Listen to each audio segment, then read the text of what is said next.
Hello दोस्तों, welcome to Nandini mom's blog. तो दोस्तों आज हम बात करेंगे 6 to 8 की काउंसलिंग को लेकर, क्योंकि 1 to 5 की जो काउंसलिंग था वो आज लास्ट डेट था। 1 to 5 यानी पीआरटी वालों की काउंसलिंग हो चुकी नहीं है, अभी हो रही होगी। और 27 तारीख से 6 to 8 का काउंसलिंग है और उनका मैसेज भी आना लमसम सबका स्टार्ट हो चुका है। और रही बात 6 to 8 वालों के का जो है, मैं वो बताना चाहूँगी। उसमें कई पॉइंट है। मैंने अपने पिछले वीडियो में आप लोग को बताया है कि 6 to 8 वाले वो गलती नहीं करेंगे जो पीआरटी वाले कैंडिडेट किए हैं, जिसकी वजह से उन्हें डाउटफुल कैटेगरी में रखा गया है। तो आप लोग इस चीज़ को अगर अच्छे से जानना है तो इससे पहले की जो मैंने वीडियो अपलोड की है आप उसको जाकर देख सकते हैं। अब आज का मेरा चर्चा का विषय ये है कि मेरे कमेंट बॉक्स में ऐसे बहुत से कमेंट आ रहे थे कि मैम मेरा रिजल्ट जो है प्राइमरी और 6 to 8 दोनों में हुआ है, या फिर किसी का 6 to 8 9 10 इसमें हुआ है, और कोई कोई कैंडिडेट तो ऐसा है जिनका 6 to 8 9 10 11 12 में सब में रिजल्ट हुआ है। अब उनका कंफ्यूजन किसी ने अफवाह अफवाह उड़ा दी है कि अगर आप किसी एक में ही करवाते हैं, एक में अगर आप करवा लेते हैं काउंसलिंग, तो आप दूसरे वाले में काउंसलिंग नहीं करवा सकते। तो उनका ये है कि क्या हम एक साथ, मतलब क्या हम तीनों की काउंसलिंग करवा सकते हैं, या फिर क्या हम किसी एक का ही काउंसलिंग करवाएं। तो दोस्तों देखिए, यहाँ पे आप लोग को किसी भी भ्रम में पड़ने की जरूरत नहीं है, किसी भी अफवाह पर ध्यान देने की जरूरत नहीं है। अगर आपका मल्टीपल मल्टीपल रिजल्ट हुआ है तो आप उन सारे में सारे का काउंसलिंग करवा सकते हैं जिसमें आपका क्वालिफाइंग है। जैसे अगर आपका 6 to 8 में क्वालिफाइंग आप है तो आप 6 to 8 का भी काउंसलिंग करवा सकती हैं। 9 10 में है तो 9 10 का भी काउंसलिंग करवा सकते हैं।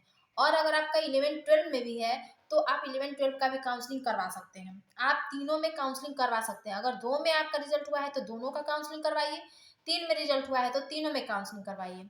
अब ये देखना है कि आपको कौन सा लेना है।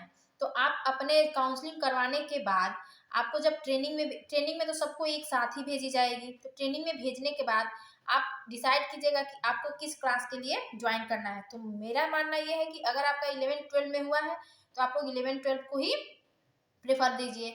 अगर किसी का 6 to 8 9 10 दोनों में हुआ है तो 9 10 को प्रेफर कीजिए। अगर किसी का 1 to 5 और 6 to 8 दोनों में हुआ है तो आप 6 to 8 को प्रेफर कीजिए।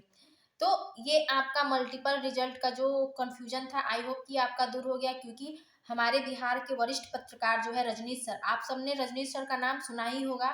उनका एक ट्वीट पत्थर की लकीर मानी जाती है बिहार में। उनका एक ट्वीट आते ही मतलब ये क्लियर हो जाता है कि हाँ ये काम आज होना है। अगर वो बता देंगे कि इतने बजे होगी, तो 1 2 मिनट का ही अंतर होता है, वो चीजें होती हैं। तो मैं उनके पेज को फॉलो करती हूँ, उनके बातों को मैं भी ट्रस्ट करती हूँ, क्योंकि जब से मैं बिहार आई हूँ तब से मैं उनकी बातों को देखती आई हूँ और उनकी हर एक बात सही होती है। तो बस अगर आपका मल्टीपल रिजल्ट हुआ है तो आप मल्टीपल रिजल्ट के लिए आप अपना काउंसलिंग करा सकते हैं, उसमें कोई दिक्कत नहीं है। किसी ने मुझे कमेंट किया था कि मैम सुनने में आ रहा है कि अगर आप प्राइमरी का 6 to 8 प्राइमरी या फिर 6 to 8 का काउंसलिंग करा लेती हैं तो फिर अगर दूसरे में भी आपका सिलेक्शन हुआ है तो उसमें आपका काउंसलिंग नहीं होगा, क्योंकि आपका ओटीपी नहीं आएगा। तो देखिए ये सारी अफवाहें हैं रिजल्ट को वो रोकने का। तो आप उस पर ध्यान नहीं दीजिए, आप लोग अपनी काउंसलिंग कराइए। ये कहीं पे भी नहीं अभी मेंशन किया गया है कि अगर मल्टीपल रिजल्ट हुआ है तो आप लोग उस रिजल्ट को छोड़ दीजिए, किसी एक में ही डीवी कराइए, नहीं ऐसा नहीं है।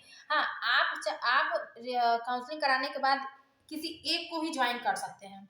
तो काउंसलिंग के बाद आप डिसाइड कर लीजिएगा कि आपको कौन सा क्लास आपको चाहिए।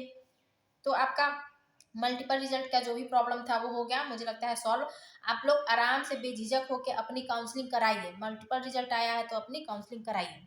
अब दूसरा सवाल ये उठता है कि मेरे कमेंट में भी अभी तक, मैंने परसों के वीडियो में बनाया था कि अभी आयोग ने कोई जवाब नहीं दिया है कि 82 वालों का क्या हो। तो अभी भी मेरे कमेंट बॉक्स में कमेंट आया है कि मैम कंफ्यूजन है, आप प्लीज बताइए। तो देखिए, आज मैंने अपने सर से पूछा तो सर ने मुझे एक ही बात बताया कि अगर आप बिहार के निवासी हैं, बिहार के निवासी हैं और अगर आप जनरल कैटेगरी के हैं तो आपको 90 नंबर चाहिए।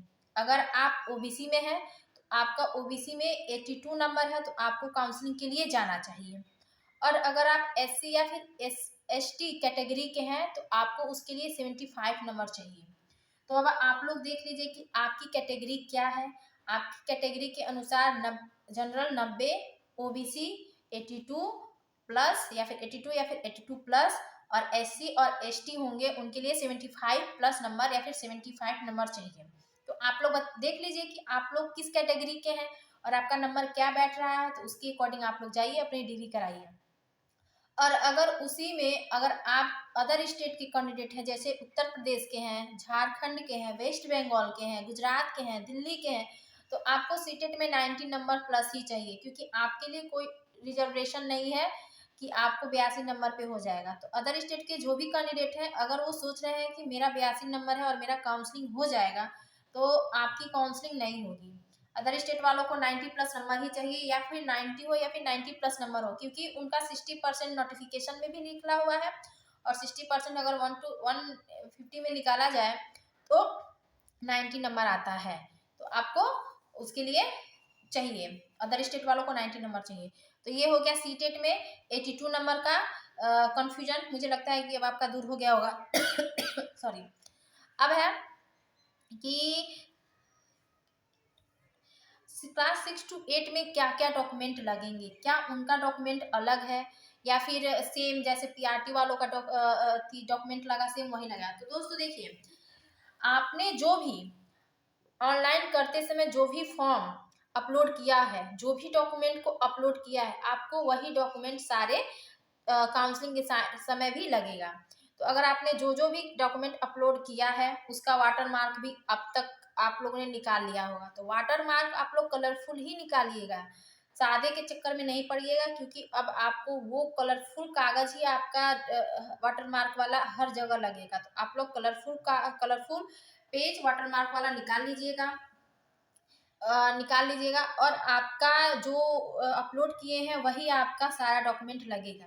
प्लस आपको अपने सारे डॉक्यूमेंट का ओरिजिनल जो कॉपी है, ओरिजिनल डॉक्यूमेंट वो अपने पास रखना है। एक भी अगर आपका ओरिजिनल डॉक्यूमेंट मिस होता है तो आपकी DV में दिक्कत हो सकती है और आपको डाउटफुल कैटेगरी में डाल दिया जाएगा। डाउटफुल कैटेगरी में आप लोग ना पड़े, इससे अच्छा कि आप लोग अपने सारे डॉक्यूमेंट का ओरिजिनल और वाटर मार्क का जितना भी अपलोड किए हैं उस सारे का वाटर मार्क का 2-2 प्रति निकाल कर रख लीजिए। आपको वहाँ पे 2 फाइल आप लोग को लगेगा, 2 फाइल आप लोग का जमा कर लिया जाएगा। आपका आई का वो स्कैन किया जाएगा, फिर फिंगर का स्कैन करने के बाद आपके मोबाइल पे OTP जाएगा। उसके बाद आपके सारे डॉक्यूमेंट को कंप्यूटर स्क्रीन पे जो जो दिखाया जाएगा, आप लोग अपलोड करते समय जो भी लगाए होंगे उसके अकॉर्डिंग आपके ओरिजिनल डॉक्यूमेंट को देखकर आपका वेरिफिकेशन किया जाएगा। और आपके अगर नाम वगैरह में जो भी स्पेलिंग मिस्टेक होगा तो आप लोग कोशिश कीजिए कि नोटरी या फिर एफिडेविट आप लोग बनवाकर अपने पास ही रखें, क्योंकि अभी आप लोग के पास 2 दिन की छुट्टी है। क्योंकि 26 तारीख को गणतंत्र दिवस है, तो इस वजह से 26 तारीख को किसी भी प्रकार का किसी की भी कोई DV नहीं होने वाली है। जिसकी भी DV स्टार्ट होगी वो 27 तारीख से ही स्टार्ट होने वाली है और संडे को छुट्टी भी होती है। तो मुझे लगता है अभी तक आप लोगों ने अपने अपने DV या फिर नोटरी बनवाकर आप लोगों ने रख लिए होंगे। तो इन दोनों कागजों को आप लोग अपने पास लेके जाइएगा, आपको ही DV में किसी भी प्रकार की कोई दिक्कत नहीं होगी। ये हो गया। अब क्वेश्चन ये उठता है कि मैम हमें फाइल मतलब ले जाना होगा। तो मैंने आपको बताया था ट्रांसपेरेंट फाइल, अभी मेरे पास वो फाइल है नहीं क्योंकि मैं घर छोड़ के आई हूँ। तो ट्रांसपेरेंट मतलब जिसके आर पार देखा जा सके, आप लोग भी वैसा ही ट्रांसपेरेंट फाइल लेके जाइएगा, 2 फाइल बना के जाइएगा। और चेकलिस्ट वहाँ पे मिलेगा कि क्या क्या चीज़ें आप लोग को डालना है, किस क्रम में डालना है, उस क्रम में उस चेकलिस्ट को पढ़िए, उस क्रम में अपने फाइल को रखिए, पिंच करिए और फाइल में अंदर डाल के आप मार्कर की सहायता से उस पर सारा नाम वगैरह आप लोग लिख दीजिए। आप लोग की फिर वो दोनों फाइल आप लोग का जमा हो जाएगा।